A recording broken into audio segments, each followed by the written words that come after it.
Something unusual is unfolding in our world right now, something subtle, almost invisible to most.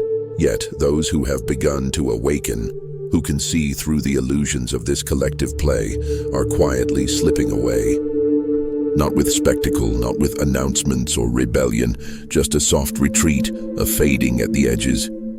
They are choosing silence over the noise, truth over participation. If you felt this inner pull, this growing inability to tolerate shallow conversations, social charades or performative gatherings, what I'm about to share may bring you comfort. What you're experiencing isn't detachment or dysfunction. It's the most natural response to waking up. And when I say waking up, I don't mean collecting spiritual quotes or entertaining ideas about oneness. I mean that unmistakable moment when the illusion falls away, and you recognize that most of humanity is moving through life as if asleep, acting out inherited roles, repeating prescripted lines, and following routines without awareness. When you're still dreaming yourself, this doesn't feel strange. You blend in seamlessly. You talk about trivial things and call it connection. You chase empty goals and call it ambition. You care about opinions and believe they matter. But once you truly wake up, the world shifts. It's like stepping out of a dark theater into the midday sun. Once your eyes adjust to real light, you can't go back inside and pretend the film is reality. You now see the flickering images for what they are: projections, shadows, illusions. And this is what's happening to the awakened ones. They can no longer take part in the collective dream, not because they think themselves superior or enlightened, but because their very being no longer aligns with the performance. Their nervous system refuses to tolerate the falseness. You see, human society is built upon a tacit agreement to pretend, to act as though the mask is the self, to behave as if borrowed beliefs are our own, to treat constant striving as meaningful progress. Everyone must uphold this illusion for the play to continue, but once someone wakes up, they forget their lines. They step out of character, they start looking directly at the audience, and this unsettles everyone still asleep. Because the awakened see beneath the layers. They see the fear behind confidence, the emptiness behind busyness, the projections behind conflicts. When a person points at the other side and declares them the enemy, the awakened recognize it as an attempt to avoid facing one's own darkness. When someone shouts outrage online, they see unconscious pain seeking somewhere to land. When society divides into us and them, they see two shadows battling their own reflections. And once you've seen through this, you cannot unsee it. You can no longer engage in blame or righteous fury because you understand it's all the same dream. People projecting what they won't confront within. So what does one do once awake? They withdraw, not from hate but from necessity. Staying engaged requires pretending blindness. Every conversation demands you suppress what you've realized. Every social event asks you to act out a version of yourself that no longer exists. Eventually, your soul rebels. It refuses to shrink back into the costume. It says, stop pretending, stop translating truth into shallow talk just to belong. Find the spaces where you can breathe again. And let's be clear, this is not avoidance, not escapism, not spiritual bypassing. It's understanding that remaining immersed in unconsciousness harms your awareness.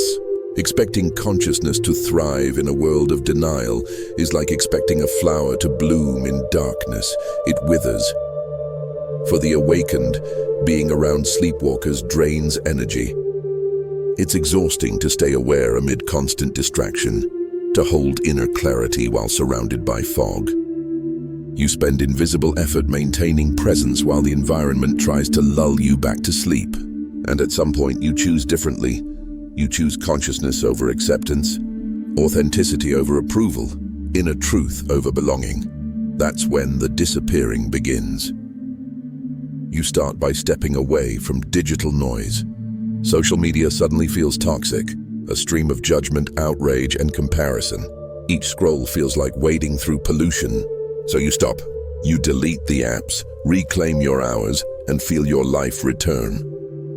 Then you drift from social gatherings, not out of bitterness, but because they've become performances, people showcasing their identities rather than being real. You no longer wish to act. Your authentic self cannot pretend. Next, Some relationships dissolve, not from a lack of love, but because they were built on the version of you that existed before awakening. Now, you and they speak different languages, live in different realities. Eventually, you might even leave your career. This is often the hardest part because society insists that work equals identity. But once awake, you can no longer sustain the role your job demands. You can't fake enthusiasm for pursuits that feel hollow or contribute to systems you now see through.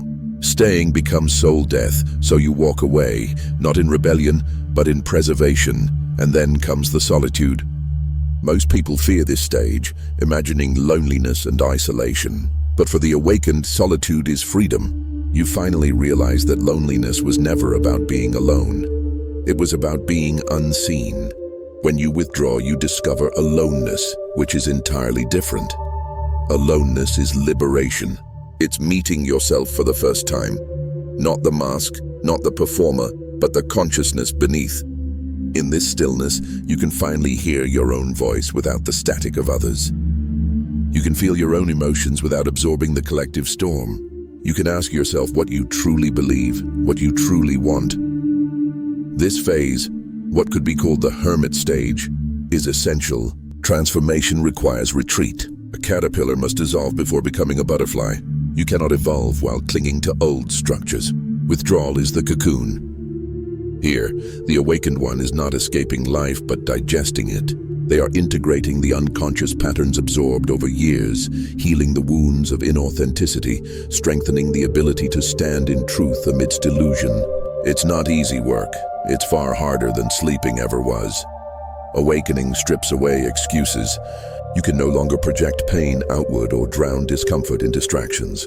You must face the rawness directly, your fears, your shadows, your pain. No one can do it for you. But once you've done it, once the shadow is integrated, once authenticity is found, you no longer depend on others for validation or identity. You've become whole, and from that wholeness you may return, but differently, not to blend back into the dream, but to serve as a quiet reminder of what's real. You live between worlds, awake among the sleeping, engaged but not absorbed, available but not attached. You might express your truth through art, words, healing, or simple presence. You might help those who are beginning to stir. You might simply live in integrity, and that alone becomes your message. But you never fully return to unconscious living. You can't. Once you've tasted authenticity, you cannot resume acting. Once you've glimpsed truth, illusion loses its hold. Some might call this selfish, asking why you don't stay to fix the system, to wake others up. But you can't awaken anyone until you've awakened yourself. Without inner integration, your help is just another projection disguised as wisdom.